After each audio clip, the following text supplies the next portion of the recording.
एक दिन से शक्ति बीमार हुए, उसी बीमारी के आलम में ताउस उल उलमा सैयदुत ताइफा हजरत जुनैद बगदादी ने कहा, मुर्शिद किसी अच्छे तबीब से इलाज कराना।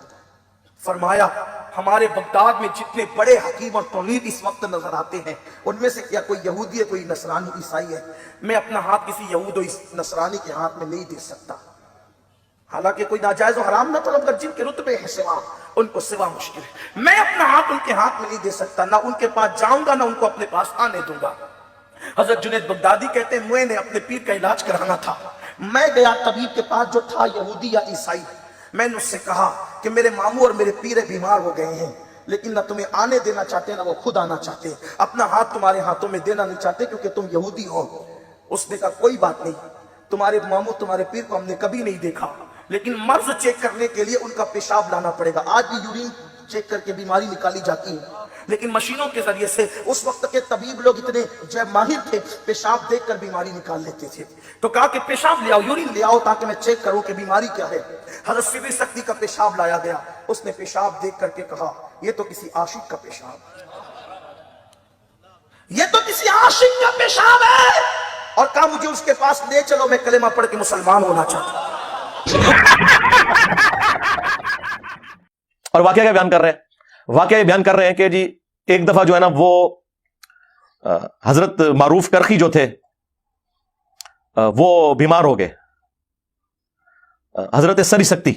तो वो कहते हैं जी सरी शक्ति बीमार हो गए, तो हजरत जुनैद बगदादी उन्होंने कहा कि हजरत आप किसी ना डॉक्टर को दिखाएं। उन्होंने कहा, मैं किसी यहूदी या नसरानी डॉक्टर को नहीं दिखा सकता। सरकार मुर्गा मारो ना अपने होते हैं, डॉक्टर को लेके जाना है। ये तो हम कहते हैं, हमें कहते हैं मजारों पे जाओ, खुद जो है वो आगा खान में और शिफा इंटरनेशनल में इलाज करवाते हो। आज के लोग भी यही कर रहे हैं, उस जमाने में यही करते थे। उनका जितने अच्छे डॉक्टर हैं वो तो या ज्यूज हैं या क्रिश्चियंस हैं। तो मैं तो वो नब्ज चेक करेगा तो मैं नब्ज तो नहीं दिखा सकता, हाथों में हाथ नहीं दे सकता। देखो किस चीज को किससे मिलाया हुआ इन्होंने। तो फिर खैर वो एक कहते हैं यहूदी किसी डॉक्टर के पास, तबीब के पास गए। उन्होंने कहा, यार छोड़ दें, आप ना अपने हजरत साहब का पेशाब मुबारक ले आए। ये मुबारक तो मैंने लगाया ना इज्जत के लिए, बुजुर्गों का नाम इज्जत से लेना चाहिए, क्योंकि वो पेशाब टेस्ट से भी बता दिया करते थे। अच्छा वो कितना पहुंचे वो पेशाब ताकि दस रहा है, इन्हों नहीं पता उनको कैसी बीमारी लगी है। मैं तो फिर इन जनाब पढ़ांगा। वो कहते हैं जब पेशाब लेके गए, उसने पेशाब देखा, कलमा पढ़ के मुसलमान हो गया। अच्छा क्यों नहीं, क्या हो गया? वो कहते हैं किसी आशिक का पेशाब है। तो उसने कहा ये इश्क, अच्छा उन्होंने ये भी पता लगा कि इश्क इलाही का रंग होया है, या किसी यानी औरत के इश्क में है, किसी मुंडे के इश्क में है। हाँ मुंडे के इश्क भी है ये माधुलाल हुसैन। हाँ ये वो भी है, उनकी गाल है पुराने भी, माधुलाल हुसैन।